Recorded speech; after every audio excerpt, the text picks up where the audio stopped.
Hey there, fans. Thanks for tuning in to another episode of Unstuffed. It's been an exciting week. I've been working on podcasts, talking back and forth with musicians about the theme song, editing, going out on location. It's just been an amazing week, but we got to get back to the nitty gritty. We got to get back to basics. We're going to be doing a package opening and excited to get started.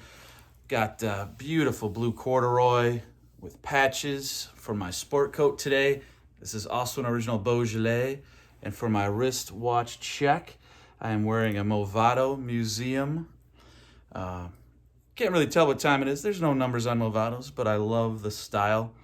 Now, knowing what I know now, I still love Movado, but for the price range that these watches run, I would definitely like to get into a mechanical, either automatic or wind or a manual wind mechanical watch, as opposed to this is still a quartz battery operated. Not that there's anything wrong with that, but for the price point that these run, you can definitely get some great mechanical watches for that same price now that I know more about watches. So without further ado, let's get into the unboxing and switch camera angles for you guys at home to get right in there with me and get unstuffed. Okay, we're back in the jungle room. New day, new silver tray. This is one of the first silver trays I ever bought. Quite a bit of tarnish on it, so it'll be fun to clean this one up. Definitely enjoy antiques, and I enjoy polishing them. I know it might hurt the value, but none of my antiques are that terribly valuable, and I enjoy polishing things up and making them restored and looking like new. This knife was not featured in my pocket knife video because it's not one that stays in a collection box. This is one I use all the time. It is a Snap-on brand, which is an automotive tool company that still, goes around to dealerships with a salesman selling out of a tool truck. So I really like this brand. It's just a standard razor blade, interchangeable. Folds. It's got a safety release, so it's an excellent utility knife. So let's go ahead and tear it up. Let's get into this package. Very excited. So this is from eBay. We've hinted about this. It was a a lot of 4 watches. It was down near the ending of it, and I threw a $10 bid at the last second. I honestly didn't think they'd accept it, so I was excited they did. Looks like it's wrapped in newspaper here. I don't want to cut the watches, so I'm just going to hand tear. And let's see what we got. I'm pumped up. Now, none of these watches come with straps or pieces. Actually don't know much about this brand. Looks like they taped it up. So this is Royal, Royale. Definitely a smaller size. So this is probably more of a lady's watch. It'll still be fun to get it running, clean it up, get a strap for it. So future episodes to come where I kind of work on these watches. That was my intent with this batch, was to get them all running, get straps on them. And I need more watches for my wristwatch check. Okay. Excited about this one as well. I'm a big fan of Swiss Army watches and pocket knives. So this is a stainless steel Swiss Army. So again, needs a battery, needs cleaning up. And I'm glad the face isn't too scratched. I might be able to just lightly clean it. It has a date complication. It's got some decent weight to it. I'm digging it. Okay, let's keep tearing away. Let's get in there. It's wrapped in daily advertisements. Okay, what's next, guys? What's next? Oh, I'm most excited about this. So I actually did some research today. This is a Precision. It's probably a newer one, but the company is Gruen, Gruen. Did a lot of digging, so it's a very old company. German manufacturer who studied in Switzerland as an apprentice, came to America, started a watch manufacturing company in the late 1800s, early 1900s. It was one of the biggest American companies for watches for a long period of time.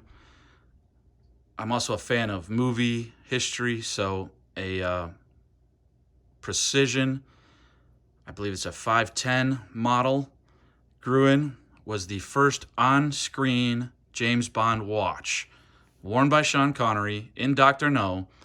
He also wore it in several films after that, but it is the first on-screen appearance of a wristwatch. Now today, you look up James Bond watches, you're going to go to Omega. They're the current sponsor or the official James Bond watch, but Gruen was the original, so I was excited to do some research about that.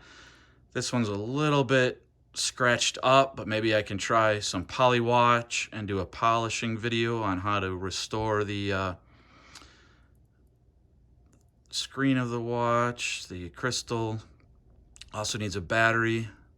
Luckily, it's just 4 screws, so that one I should be able to actually do myself. And last but not least, keeping with my promotional theme, another Swiss Army, but this one again was brought to you by Marlboro. So it was a point system where you saved up points on your cigarette pack and got prizes. So this was a Swiss Army, which I love, and a promotional item, which I love. Again, kind of rough shape, but it'll be fun to put maybe like a NATO strap on it, clean it up, get a battery in it, and just have it for everyday watch, work watch. Has a date complication. So 2 more Swiss Armies to add to the collection. Can't wait to get these all working and going. And I'm just very excited. Also, if you know anything about Royal brand or any other brands that I've talked about, please comment below. Just wanted to jump in to a closer angle of some of the watches as I'm diving into them more. You see a lot of corrosion, unfortunately, on the Swiss Army, and this is the one I like the most. It has a lot of weight to it. So with quartz watches, you still have to take care. The batteries are a corrosive nature. You don't change them. They eventually leak acid, corrode your metals, can ruin the circuitry inside. So I'm worried that's what happened here. And as I dived more into the Royal, it was taped, and it's because the crown is loose. This actually pops off. I can't wind it in the one direction. So, I mean, what do I expect? I did not have super high hopes for throwing in a last-minute $10 bid on these watches. I knew they came from the photos in rough shape, and I knew that they were going to need work. So I don't know that I'll be able to fix this one, but it was still cool to see a brand I had never held or owned before. So stay tuned, and I'll be diving deeper into these watches. In my pen video, I talked about, but I believe I misspelled, the company of pens that I like for my everyday writing instruments. This is a gel ink 0.5, and it's TUL, but an accent over the U. And then I just love the look of it. This is a 0.7, so it's a little bit of gold accents. They're both in black gel ink.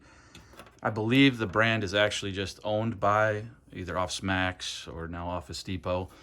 But I love them. They're great pens right off the shelf. And gotta plug my cigar box collection. This particular one is kind of a faded whitewash look, but it's kind of a blue hue still. Perla del Mar. And there's 25 cigars come in this one. So again, I don't have anything in this one yet. It's just I'm collecting cigar boxes as well. So I'm sure there'll be future collectibles in there.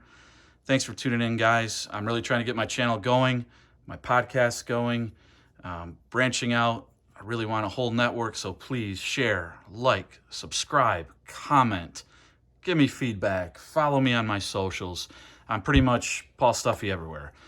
It's Paul S. Stuffy on Facebook, at Paul Stuffy on Twitter, Paul Stuffy on Instagram. So thank you for all the fans that have reached out, shown support.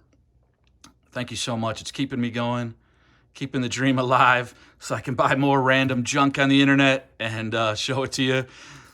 And we're going to be getting into some more tutorials. And again, I enjoy cooking, so there'll be some more cooking episodes. I want to get down where I have a schedule where certain days are cooking, certain days are unboxing, certain days are restoration, polishing, and going into more history and facts about the items that I describe. So thanks for tuning in, and I'll check you in the next one.